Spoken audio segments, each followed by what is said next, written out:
દર્શક મિત્રો, 15મી ગુજરાત વિધાનસભાના ચોથા સત્રમાં આજના દિવસે ગુજરાત રાજ્યનું વર્ષ 2024-25નું અંદાજપત્ર નાણામંત્રી શ્રી કનુભાઈ દેસાઈએ રજૂ કર્યું હતું, જેના સંકલિત અંશો લઈને અમે ઉપસ્થિત થયા છીએ લોકશાહીના ધબકારા કાર્યક્રમમાં.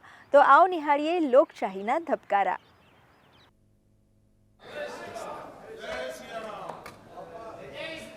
શ્રીમતી જ્ઞાનીબેન ઠાકોર. માનનીય અધ્યક્ષ શ્રી, આપના માધ્યમથી મંત્રી શ્રી પાસે જાણવા માગું છું કે મારો પ્રશ્ન નંબર 3 રાજકોટ અમદાવાદ હાઈવેનું કામ 2 વર્ષના સમયગાળા માટે આપવામાં આવેલ, તે કામને 4 વર્ષનો સમયગાળો વધુ થયો હોવા છતાં તમામ કામ થયેલ નથી, તો તેની શા પગલાં લીધા? તો આ બાબતમાં મંત્રી શ્રી થોડો વ્યવસ્થિત જવાબ આપે, સમગ્ર ગુજરાતને ધ્યાનમાં રાખીને, એવી અપેક્ષા હું રાખું. માન્ય મંત્રીશ્રી, સૌરાષ્ટ્રના લોકોને પડતી હાડમારી એના માટે માન્ય ઉત્તર ગુજરાતના ધારાસભ્યશ્રી પ્રશ્ન પૂછે છે. એની ગંભીરતા એટલા માટે લેવી જોઈએ કે આ કામની ગંભીરતા વધારે હશે એટલે તમે જરા એમણે વ્યવસ્થિત જવાબ આપે એવું એટલા માટે કહ્યું છે. માન્ય અધ્યક્ષશ્રી, બેને જે પ્રશ્ન પૂછ્યો છે, વર્ષ 2001માં બગોદરા, અમદાવાદથી બગોદરા, બગોદરા રાજકોટ સુધીનો નેશનલ હાઈવે 8 જે ગુજરાત સરકાર દ્વારા રાજ્યના ભંડોળમાંથી આ 4 માર્ગીય કરવામાં નિર્ણય લીધો, ત્યારબાદ ટ્રાફિકનું ભારણ જે રીતે ગુજરાતનું ડેવલપમેન્ટ થતું ગયું, વાઇબ્રન્ટના કારણે વાઇબ્રન્સી જે આવી ગુજરાતની અંદર, દેશના યશસ્વી વડાપ્રધાન માનનીય મોદી સાહેબે જે રીતે ગુજરાતનો વિકાસ કર્યો અને જે રીતે ઇન્ડસ્ટ્રીયલ ગ્રોથ વધ્યો, એ મુજબ અમારે એને 6 માર્ગીય કરવાની જરૂર પડી અને લગભગ અમદાવાદ બામણબોરથી રાજકોટ સેક્શન 6 માર્ગીય કામની 10/6/2016થી ₹2620 કરોડની વહીવટી મંજૂરી આપવામાં આવી હતી. અને વિલંબ થવાનું કારણ આખી દુનિયાની અંદર જ્યારે 2019માં જે કોરોનાનો ભરડો થયો, એ માત્ર ગુજરાતને અસર થઈ જવું નહીં. માન્ય અધ્યક્ષશ્રી, આપણે બધાએ આ સદીઓના ઇતિહાસમાં ન જોયું હોય એટલો મોટો કોરોનાનો કાળ આપણે બધાએ નજીકથી જોયો છે અને કદાચ અકલ્પનીય બાબત કહેવાય એવી બાબતો, એવા પરિણામો આપણે આ કોરોના દરમિયાન જોયા અને એના કારણે ક્યાંક ને ક્યાંક થયું. માન્ય અધ્યક્ષ, સાથે સાથે મારે બેનને કહેવું છે કે ફોરેસ્ટની આખું ક્લિયરન્સ લેવું પડતું હોય છે અને ફોરેસ્ટ વિભાગ જ્યારે ક્લિયરન્સ આપે ત્યારબાદ આ કામગીરી જમીન સંપાદન થાય. સ્થાનિક ગામ લોકોના, ગ્રામજનોને પણ એમને મંજૂરી આપવી પડતી હોય છે, કારણ કે સ્થાનિક ગ્રામજનોને પણ સાંભળવા પડતા હોય છે. કોઈની જમીન કપાતમાં જતી હોય, કોઈનું ખેતર કપાતમાં જતું હોય, કોઈનું ઘર આ બધી જ બાબતો ધ્યાને લેવી પડતી હોય છે. એટલે આવા અસંખ્ય કારણો હતા જેના કારણે અમારે ક્યાંક ને ક્યાંક કામમાં વિલંબ થયો છે. માનનીય અધ્યક્ષશ્રી, હું આપના માધ્યમથી માનનીય મંત્રીશ્રીને પૂછવા માગું છું કે આપણા ગુજરાતમાં ખેલે ગુજરાત ખીલે ગુજરાત એ અંતર્ગત સ્પોર્ટ્સ યુનિવર્સિટી દ્વારા ખૂબ સારું કામ થઈ રહ્યું છે. તો માન્ય મંત્રીશ્રીને આપના માધ્યમથી પૂછવા માગું છું કે સ્પોર્ટ્સ યુનિવર્સિટી ખાતે કઈ કઈ માળખાકીય સુવિધાઓ ઉપલબ્ધ છે? માનનીય અધ્યક્ષશ્રી, ગુજરાતના યુવાનો, ગુજરાતના વિદ્યાર્થીઓ એ ભણતર સાથે સાથે રમતગમત ક્ષેત્રમાં બી સારું પરફોર્મન્સ કરી શકે અને કોઈ બી પ્રકારના દૂષણોથી દૂર રહીને રમતગમતને, મેદાનને પ્રેમ કરે, તે માટે ગુજરાતમાં તત્કાલીન મુખ્યમંત્રી અને વડાપ્રધાન શ્રી નરેન્દ્રભાઈ મોદી સાહેબ દ્વારા ખેલ મહાકુંભનો પ્રારંભ કરવામાં આવ્યો હતો. ગુજરાતના તમામ ક્ષેત્રની અંદર સ્પોર્ટ્સનું ઇન્ફ્રાસ્ટ્રક્ચર ડેવલપ થાય અને ખાસ કરીને ગુજરાતમાં જે પ્લેયરો સારા હોય તેને હાયર ટ્રેનિંગ આપવા માટે ખાસ કરીને સ્વર્ણિમ ગુજરાત સ્પોર્ટ્સ યુનિવર્સિટી ડેવલપ કરવામાં આવી. આ સ્વર્ણિમ ગુજરાત સ્પોર્ટ્સ યુનિવર્સિટીએ ગુજરાતના યુવાનોના સપના સાકાર કરવાની યુનિવર્સિટી છે. આ યુવાનોને ઇન્ટરનેશનલ લેવલની સુવિધાઓ મળે તે માટે ખાસ કરીને ઓલિમ્પિક કક્ષાનું સિન્થેટિક એથ્લેટિક ટ્રેક ત્યાં બનાવવામાં આવ્યું છે અને આ સિન્થેટિક એથ્લેટિક ટ્રેક માધ્યમથી માનનીય અધ્યક્ષશ્રી આ વર્ષે અનેક ખેલાડીઓ ત્યાંથી નેશનલ અને ઇન્ટરનેશનલ કક્ષા સુધી પહોંચ્યા છે. એ જ પ્રકારે ત્યાં ઓલિમ્પિક કક્ષાનો અત્યાધુનિક સ્વિમિંગ પુલ બનાવવામાં આવ્યો છે. અત્યાધુનિક કક્ષાનો ભારતનો સૌથી મોટો મલ્ટીપર્પઝ ઇન્ડોર હોલ બી આ જ સ્પોર્ટ્સ યુનિવર્સિટી ખાતે બનાવવામાં આવ્યો છે. આમાં વિવિધ સ્પોર્ટ્સની પ્રેક્ટિસ કરી શકે તે માટે અલગ અલગ ગ્રાઉન્ડો બનાવવામાં આવ્યા છે. બીજી સ્પોર્ટ્સ ફેસિલિટી બી ત્યાં ડેવલપ કરવામાં આવી છે.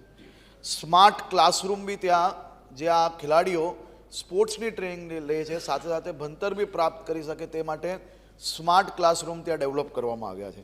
એ જ પ્રકારે ઈ લાઇબ્રેરી અને વિવિધ માળખાકીય સુવિધાઓ માનનીય અધ્યક્ષશ્રી આ સ્પોર્ટ્સ યુનિવર્સિટી ખાતે ડેવલપ કરવામાં આવી છે. આ સ્પોર્ટ્સ યુનિવર્સિટી એ ઇન્ટરનેશનલ કક્ષાની સ્પોર્ટ્સ યુનિવર્સિટી બની છે અને ખૂબ સારી રીતે વિદ્યાર્થીઓ ત્યાં સ્પોર્ટ્સ અને ભણતર બેઉની ટ્રેનિંગ પ્રાપ્ત કરી શકે છે અને ખૂબ મોટી સંખ્યામાં વિદ્યાર્થીઓ હમણાં ત્યાં એડમિશન લીધેલા છે આ વર્ષે. માન્ય શ્રી કેવુરભાઈ. આપના માધ્યમથી માનનીય મંત્રીશ્રીને પૂછવા માગું છું કે આ સ્પોર્ટ્સ યુનિવર્સિટીના જે વિદ્યાર્થીઓ છે એ ખૂબ સારું પ્રદર્શન કરી રહ્યા છે, પણ એમને કઈ કઈ રાષ્ટ્રીય કક્ષાની રમતોમાં ભાગ પણ લીધો છે અને કઈ કઈ સિદ્ધિઓ પણ મેળવી છે એ પણ મંત્રીશ્રી ગૃહને જણાવે. માનનીય અધ્યક્ષશ્રી, મેં પહેલાં જણાવ્યું એ પ્રકારે આ સ્પોર્ટ્સ યુનિવર્સિટી એ એકદમ ટેલેન્ટેડ અને જે લોકો વિવિધ રાજ્ય કક્ષાની અને વિવિધ અલગ અલગ રમતોમાં ઓલરેડી મેડલ પ્રાપ્ત કરેલા હોય તેવા જ લોકો ગ્રેજ્યુએટ પોસ્ટ ગ્રેજ્યુએટ સાથે રમતની ટ્રેનિંગ માટેનો અહીંયા એડમિશન લેતા હોય છે. એટલે આ વિદ્યાર્થીઓને એકદમ હાયર લેવલની ટ્રેનિંગ આપીને વધુમાં વધુ નેશનલ ઇન્ટરનેશનલ કક્ષાની ગેમોમાં ભાગ કઈ રીતે લઈ શકે તેવો પ્રયાસ હોય છે. ખાસ કરીને સ્વર્ણિમ ગુજરાત સ્પોર્ટ્સ યુનિવર્સિટીમાં માત્ર આ એક વર્ષમાં 513 વિદ્યાર્થીઓએ રાષ્ટ્રીય અને આંતરરાષ્ટ્રીય કક્ષાએ ભાગ લીધો છે, જેમાં માનનીય અધ્યક્ષશ્રી 15 વિદ્યાર્થીઓએ રાષ્ટ્રીય કક્ષાની ખેલો ઇન્ડિયા યુનિવર્સિટી ગેમ્સની અંદર ભાગ લઈને મેડલ્સ પ્રાપ્ત કર્યા છે. આ જ રીતે ઓલ ઇન્ડિયા યુનિવર્સિટીઝ ગેમ્સમાં મેડલ પ્રાપ્ત આ જ યુનિવર્સિટીના વિદ્યાર્થીઓએ ખૂબ મોટી સંખ્યામાં કર્યા. ગોલ્ડ, સિલ્વર, બ્રોન્ઝ મેડલ તમામ શ્રેણીની અંદર માનનીય અધ્યક્ષશ્રી ગુજરાતને ખૂબ મોટું પ્રતિનિધિત્વ આ યુનિવર્સિટીના યુવાનોએ આપ્યું છે. એ જ પ્રકારે જુનિયર રિસર્ચ ફેલોશિપમાં રાષ્ટ્રીય લેવલની એકેડેમિક સિદ્ધિ પ્રાપ્ત કરનાર યુનિવર્સિટી માનનીય અધ્યક્ષશ્રી સ્વર્ણિમ ગુજરાત સ્પોર્ટ્સ યુનિવર્સિટી છે. આ સ્પોર્ટ્સ યુનિવર્સિટી મેં અગાઉ જણાવ્યું તે પ્રકારે ગુજરાતના અનેક યુવાનોનું સપના સાકાર કરવાનું કેન્દ્ર છે અને મને વિશ્વાસ છે કે આવનારા આજે માનનીય અધ્યક્ષશ્રી શેઠ ભામાસા કનુભાઈ દેસાઈ અહીંયા બજેટ રજૂ કરવાના છે અને એ બજેટમાં આ યુવાનો માટે આ યુનિવર્સિટી માટે નવી નવી ભેટ આવવાની છે અને મને વિશ્વાસ છે કે આવનારા વર્ષે જ્યારે પ્રશ્ન પૂછાશે આ યુનિવર્સિટીનો ત્યારે બીજી બી અનેક સુવિધાઓ માનનીય અધ્યક્ષશ્રી આની અંદર એડ થશે. માન્ય મંત્રીશ્રીઓ એવા વખાણ કરે છે ને કે માન્ય મુખ્યમંત્રીશ્રીએ ઉદારતાપૂર્વક આપવું પડે. હા, એ તો સમજી ગયા હવે. માન્ય શ્રી ગુલાબસિંહભાઈ ચૌહાણ. માનનીય અધ્યક્ષશ્રી, હું માનનીય માહિતી અને પ્રસારણ મંત્રીશ્રીને પૂછવા માગું છું કે માહિતી ખાતા દ્વારા બજેટ ફાળવણી કરવામાં આવેલ છે તેમાં કઈ કઈ ટીવી શ્રેણીનું નિર્માણ કરવામાં આવેલ છે? માનનીય અધ્યક્ષશ્રી, આપણામાં એક કહેવત છે કે જો દિખતા હૈ વો બિકતા હૈ અને જીવ્યા કરતાં જોયું બોલવું. દ્રશ્ય શ્રાવ્યથી જ આપણને દુનિયાભરની હકીકતો જાણવા મળે છે. કચ્છ દેખા નહીં તો કુછ દેખા નહીં અને આ બધા આ સ્લોગનો સાહેબ આપણી લોકજીભે ચડી ગયા અને એના પરિણામે આપણને એના વિશેની જાણકારી, માહિતી આ બધું મળી રહે છે. માનનીય અધ્યક્ષશ્રી, આઝાદીની લડત વખતે પૂજ્ય મહાત્મા ગાંધીજીએ પ્રચાર પ્રસાર માટે અખબારનો બહુ મોટા પ્રમાણમાં ઉપયોગ કર્યો. ત્યારે તો બીજા સાધનોય નહોતા. આ બધાય પ્રચારના સાધનો મારફત સમગ્ર હિન્દુસ્તાનને એક કર્યું હતું. માનનીય અધ્યક્ષશ્રી, આ જ રીતે અમારી આ ડબલ એન્જિનની સરકારના મુખિયા, મુદ્દુ અને મક્કમ જનપ્રિય મુખ્યમંત્રી ભૂપેન્દ્રભાઈ પટેલની સરકાર અને ભૂપેન્દ્રભાઈ હસ્તકનો આ વિભાગ એની કામગીરી પ્રચાર અને પ્રસાર માટેની સરકારની કામગીરી આ બધી કામગીરી માહિતી અને પ્રસારણ ખાતા મારફત સુપેરે ચમકાવી અને વિશ્વ ફલક ઉપર સાહેબ આજ ગુજરાતનું ગૌરવ વધારી રહ્યું છે. માનનીય અધ્યક્ષશ્રી, રાજ્ય સરકારની પ્રજા કલ્યાણકારી યોજનાઓના લાભો લોકો સુધી સરળતાથી પહોંચે અને આ યોજનાઓ અંગે લોકો માહિતગાર થાય અને એને જાગૃતિ પણ મળે, એના માટેનું કામ આ માહિતી અને પ્રસારણ વિભાગ કરે છે અને સંપૂર્ણ જવાબદારી સાહેબ ખૂબ સારી રીતે આ વિભાગ નિભાવી રહ્યો છે. માન્ય સભ્યશ્રીએ જે પ્રશ્ન પૂછ્યો છે સાહેબ કે આમાં માહિતી ખાતા દ્વારા બજેટની ફાળવણી અંતર્ગત કઈ કઈ ટીવી શ્રેણીનું નિર્માણ કરવામાં આવે છે. માન્ય અધ્યક્ષશ્રી, માહિતી ખાતા દ્વારા રવિવારે યશગાથા ગુજરાત, શનિવારે ગુજરાત ગાથા ટીવી શ્રેણી તેમજ વિધાનસભાના સત્ર દરમિયાન લોકશાહીના ધબકારા જેવી ટીવી શ્રેણીઓનું નિર્માણ કરવામાં આવે છે. ગુજરાત ગાથા ટીવી શ્રેણી વિવિધ પ્રાદેશિક ચેનલો પરથી 25 મિનિટની અવધિમાં દર શનિવારે પ્રસારિત કરવામાં આવે છે.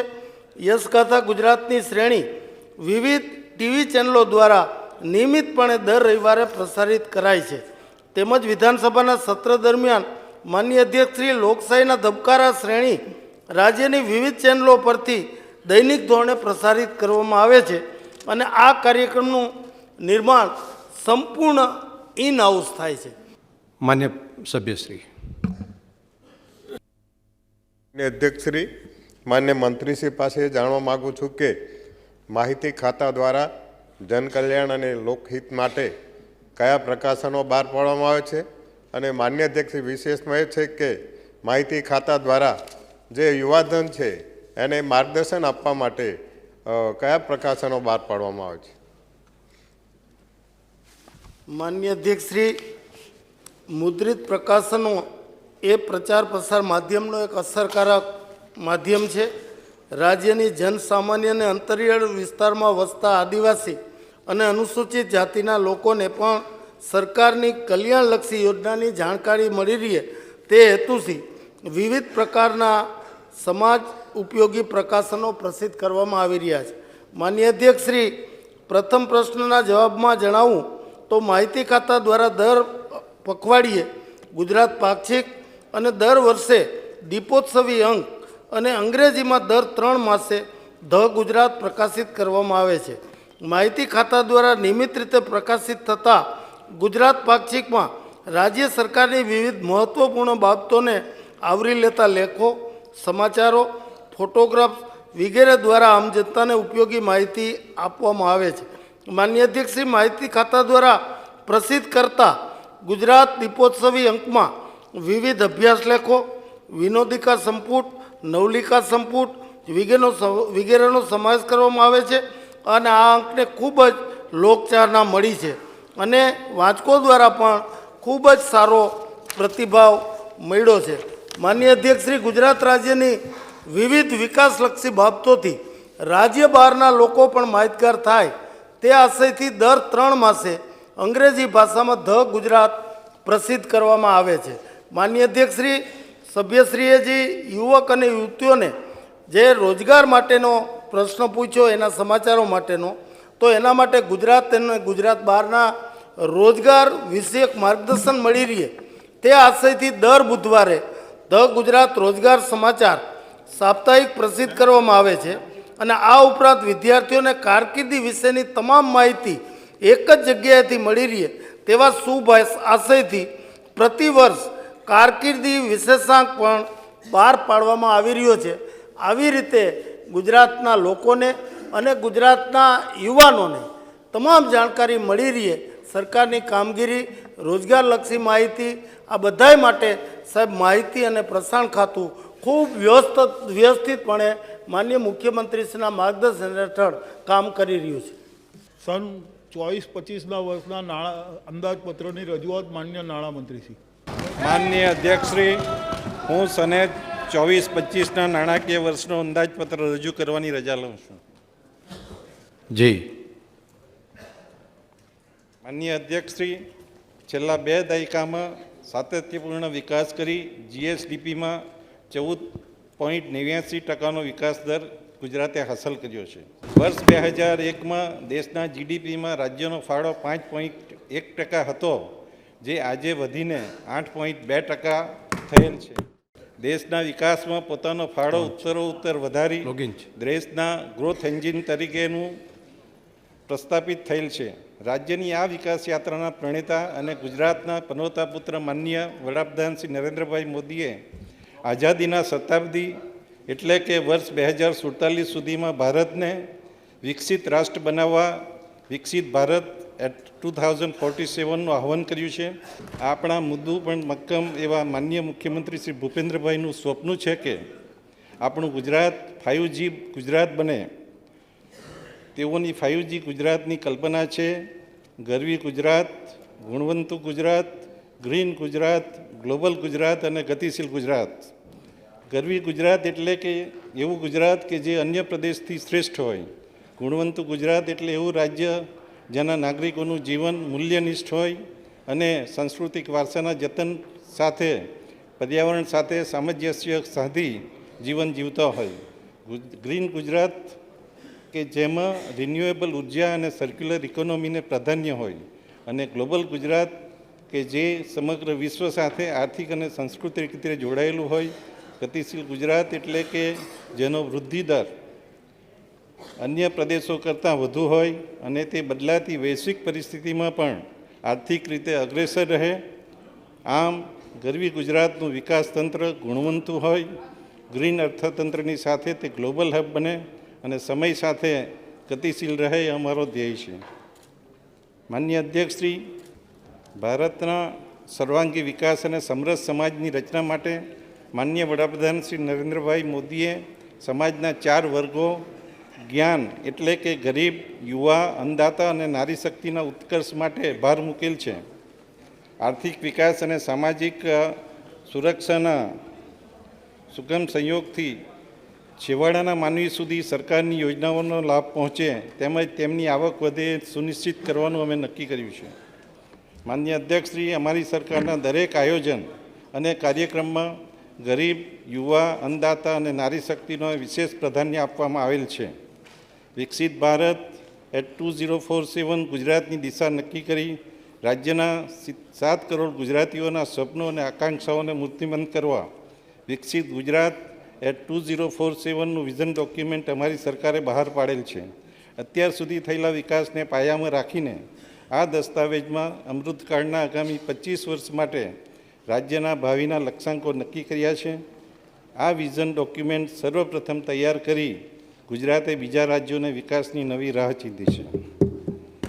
માનનીય અધ્યક્ષશ્રી, ગુજરાત એટ 2047ના સંકલ્પનાના 2 મુખ્ય પાયા છે. વિશ્વ કક્ષાની ઉચ્ચ સગવડયુક્ત જીવન સ્તર ઉપલબ્ધ કરાવી રાજ્યના દરેક નાગરિકને સમૃદ્ધ જીવન આપવું તે પ્રથમ પાયો છે. આર્થિક વિકાસના યોગ્ય સંસાધનો ઉપલબ્ધ કરાવી દરેક કુટુંબની સમૃદ્ધ આવક સુનિશ્ચિત કરવી તે દ્વિતીય પાયો છે. વિશ્વસ્તરીય આંતરમાળખાકીય સગવડો સાથે ટકાઉ અને રહેવાલાયક વસવાટો પૂરા પાડી સુશાસનના માધ્યમથી આ લક્ષ્યાંકો પૂરા કરવાની અમારી સરકારની નેમ છે. બાલ્યકાળથી જીવનની દરેક અવસ્થાને અનુરૂપ પોષકક્ષમ આહાર મળે. દરેક વ્યક્તિ, ખાસ કરીને બાળકો અને માતાઓની શારીરિક અને માનસિક તંદુરસ્તી માટે ખૂબ જ જરૂરી છે.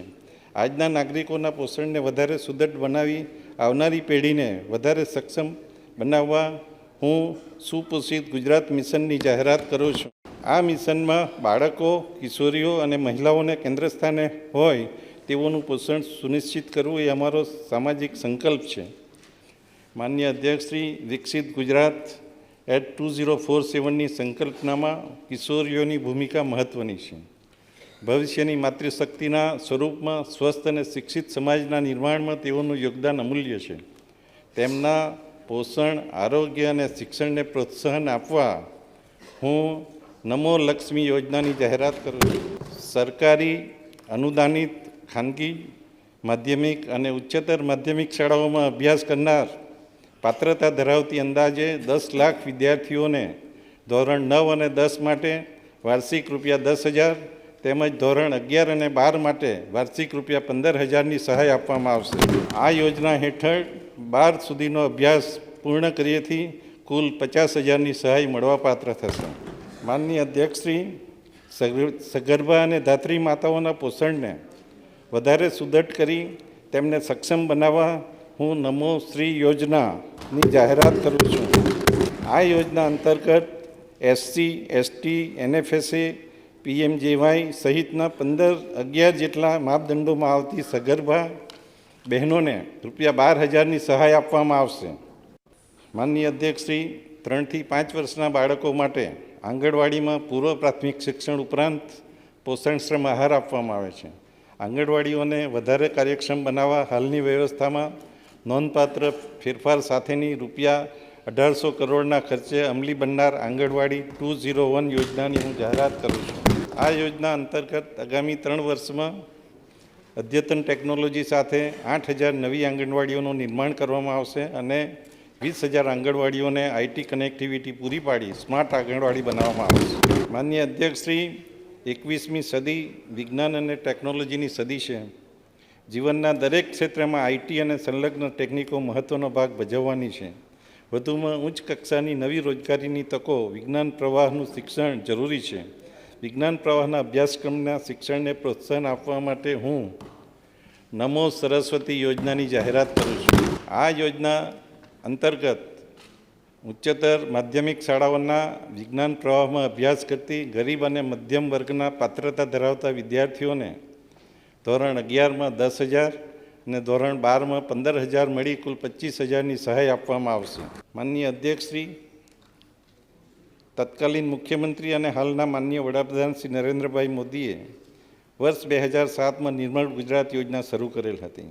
મહાત્મા ગાંધીની 150મી જન્મજયંતિ વર્ષે સ્વચ્છ ભારતના રાષ્ટ્રવ્યાપી અભિયાનની શરૂઆત થયેલ છે. સ્વચ્છતાને દરેક ઘર, ગામ અને શહેરનો મૂળ મંત્ર બનાવી સંપૂર્ણ રાજ્યને સ્વચ્છ અને સુઘડ બનાવવાની અમારી સરકારની નેમ છે. આ પ્રતિબદ્ધતાને વેગ આપવા નિર્મળ ગુજરાત 201 અભિયાનની હું જાહેરાત કરું છું. વિકસિત ગુજરાત 2047 અમારા આયોજનમાં ઉદ્યોગનો મહત્ત્વનો ફાળો રહેશે.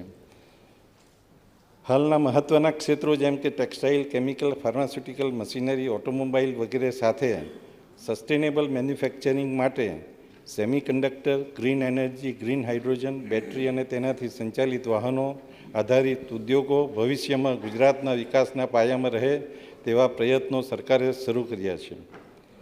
માનનીય અધ્યક્ષશ્રી, સ્ટાર્ટઅપ પ્રતિભાશાળી યુવાનોને ઉદ્યોગ જગત સાથે જોડતી મહત્ત્વની કડી છે. મને જણાવતા આનંદ થાય છે કે ગુજરાતે છેલ્લા 3 વર્ષથી સ્ટાર્ટઅપ ક્ષેત્રે દેશમાં પ્રથમ સ્થાન જાળવી રાખેલ છે. માનનીય અધ્યક્ષશ્રી, આજે ભારત જ્યારે અન્ન સુરક્ષા મેળવી વિશ્વ બજારના અન્ય પાકોના ઉત્પાદન પર ધ્યાન કેન્દ્રિત કરી રહ્યું છે, ત્યારે ગુજરાતે પણ રોકડિયા પાકો જેવા કે કપાસ, તેલીબિયાં, મસાલા પાકો અને બગાયતી પાકો થકી કૃષિ ઉત્પાદનની ગતિ જાળવી રાખેલ છે. શ્વેત ક્રાંતિની આગેવાની લઈ દેશમાં દૂધ ઉત્પાદન ક્ષેત્રે ક્રાંતિકારી પરિવર્તન લાવવામાં ગુજરાતની મહિલાઓએ અગ્રગણ્ય ભૂમિકા ભજવેલ છે. છેલ્લા દશકામાં કૃષિ અને આનુષંગિક ક્ષેત્રે 11.2%નો વૃદ્ધિદર હાંસલ કરી અન્નદાતાઓની આવક વધારવા કરેલ સંકલ્પને અમારી સરકારે મૂર્તિમંત કરેલ છે. માનનીય અધ્યક્ષશ્રી, રાજ્યમાં શહેરીકરણની ગતિ વધી રહેલ છે. રાજ્યમાં અંદાજે 50% વસ્તી અત્યારે શહેરોમાં વસવાટ કરે છે, જે વર્ષ 2047 સુધી વધીને 75% સુધી પહોંચે તેવી ધારણા છે. સુઆયોજિત શહેરી વ્યવસ્થાપન માટે નવસારી, ગાંધીધામ, મોરબી, વાપી, આણંદ, મહેસાણા અને સુરેન્દ્રનગર વઢવાણને નગરપાલિકામાંથી રૂપાંતર કરી મહાનગરપાલિકાનો દરજ્જો આપવામાં આવશે. માનનીય શ્રી નરેન્દ્ર મોદીજીના દૂરોગામી વિઝન અને માર્ગદર્શનથી અમદાવાદમાં સાબરમતી રિવરફ્રન્ટને મહત્વાકાંક્ષી પ્રોજેક્ટ હાથ ધરવામાં આવેલ છે. આ પ્રોજેક્ટના ફેઝ 1માં 11.2 કિલોમીટરનું કામ પૂર્ણ થયેલ છે, જ્યારે ફેઝ 2માં 5.5 કિલોમીટરનું કામ પ્રગતિ હેઠળ છે. ફેઝ 3માં ગિફ્ટ સિટી સામે 5 કિલોમીટર લાંબો રિવરફ્રન્ટ વિકસાવવાની કામગીરી ટૂંકમાં શરૂ કરવામાં આવશે. સરકારે હવે રિવરફ્રન્ટને સળંગ અમદાવાદથી ગાંધીનગર લંબાવવાનો ઐતિહાસિક નિર્ણય લીધો છે. માનનીય અધ્યક્ષશ્રી, મર્યાદા પુરુષોત્તમ ભગવાન શ્રી રામ કરોડો ભારતીયોના આરાધ્ય દેવ અને સાંસ્કૃતિક ઐક્યના પ્રતીક છે. અમારી સરકાર માટે સુશાસન એટલે રામરાજ્ય. નહીં દરિદ્ર કો દુઃખીના દીના, નહીં કો અબૂધ ન લંચનહીના, એટલે કે સૌ સમૃદ્ધ, સુખી અને ગુણવંતી લક્ષણવાળા હોય એ અમારી સરકારની નેમ છે. રામ રાજ્યની આ પરિકલ્પનાને સાકાર કરવા અમે કૃતનિશ્ચયી છીએ. સુશાસનના માટે માનનીય વડાપ્રધાનશ્રીએ મિનિમમ ગવર્મેન્ટ મેક્ઝિમમ ગવર્નન્સનું સૂત્ર આપેલ છે.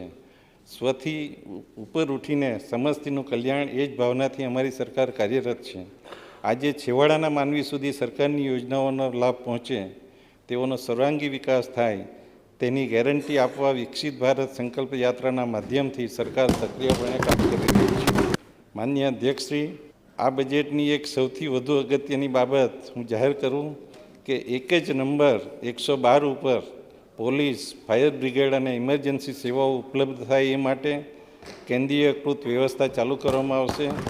આ નંબર ડાયલ કરવાથી શહેરી વિસ્તારમાં 10 મિનિટ અને ગ્રામ્ય વિસ્તારમાં 30 મિનિટમાં પોલીસ ઘટના સ્થળે પહોંચે તે મુજબની વ્યવસ્થા સુનિશ્ચિત કરવા જનરક્ષક યોજના શરૂ કરવાની હું જાહેરાત કરું છું. આ માટે સંપૂર્ણ રાજ્યમાં પોલીસ અને સાધનોથી સુસજ્જ 1100 જનરક્ષક વાહનોનું માળખું ગોઠવવામાં આવશે. માનનીય અધ્યક્ષશ્રી, તીવ્ર ગતિએ થયેલા આર્થિક વિકાસને કારણે રાજ્યમાં 2001માં પ્રતિ વ્યક્તિ વાર્ષિક આવક 18,392 હતી, જે વધીને 2022-23માં 2,73,558 થયેલ છે. ગુજરાતના નાગરિકની સરેરાશ આવક સરેરાશ રાષ્ટ્રીય આવક કરતાં 50% વધારે છે. વિકસિત ગુજરાત 2047ના વિઝન મુજબ ગુજરાતના નાગરિકોની સરેરાશ વાર્ષિક આવક વિકસિત રાષ્ટ્રોના સ્તરે પહોંચાડવાનું લક્ષ્ય છે. વિકાસની ગતિને જાળવી રાખી દેશના જીડીપીમાં રાજ્યની હિસ્સેદારી 10% જેટલી કરી વર્ષ 2047 પહેલાં રાજ્યની હાલની અર્થવ્યવસ્થાને $0.28 ટ્રિલિયન થી વધારી $3.5 ટ્રિલિયન કરવાની અમારી નેમ છે. માન્ય મંત્રીશ્રી, આપે પાણી પીવું હોય તો પી શકશો. અલગ અલગ ગિફ્ટ એટલી બધી નીકળી છે ને, એટલે બીજા બધાને તો સંતોષ થઈ ગયો હશે, પરંતુ આપને પાણી પીવું હોય તો પી શકશો. પણ બહુ સરસ આપ આપી રહ્યા છો. આખા ગુજરાતને પાણી પાતા હોય ને ત્યારે મંત્રીશ્રીને પાણી ન પહોંચે આવું ન ચાલે. માન્ય અધ્યક્ષશ્રી, નાણાકીય શિસ્ત અને સુચારુ વ્યવસ્થાપનના ફળ સ્વરૂપે સુદૃઢ માળખાકીય સુવિધાઓ પૂરી પાડવાની સાથે સાથે અમારી સરકારે સામાજિક અને આર્થિક ક્ષેત્રો માટે પણ પૂરતા નાણાં ઉપલબ્ધ કરાવેલ છે. રાજકોષીય સ્થિરતા સાથે સુદૃઢ દેવા વ્યવસ્થાના કારણે અમારી સરકાર સતત મહેસૂલી પુરાણ બજેટ રજૂ કરતી આવી છે.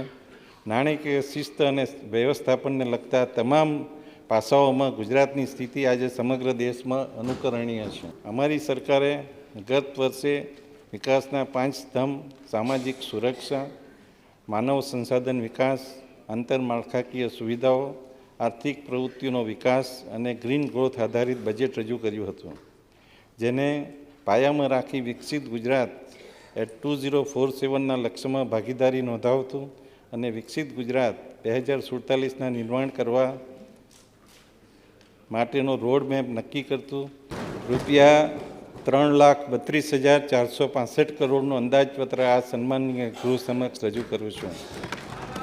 તમામ ધારાસભ્યશ્રીઓ આજે ખુશ છે, જાણે ધીમે ધીમે એક એક ગિફ્ટ આપતા હોય ને, ધીરે ધીરે આ ટાઈપની ગિફ્ટ આપતા દેખાયા. તો ફરી મળીશું આવતા સપ્તાહે. ત્યાં સુધી રજા આપશો. નમસ્કાર.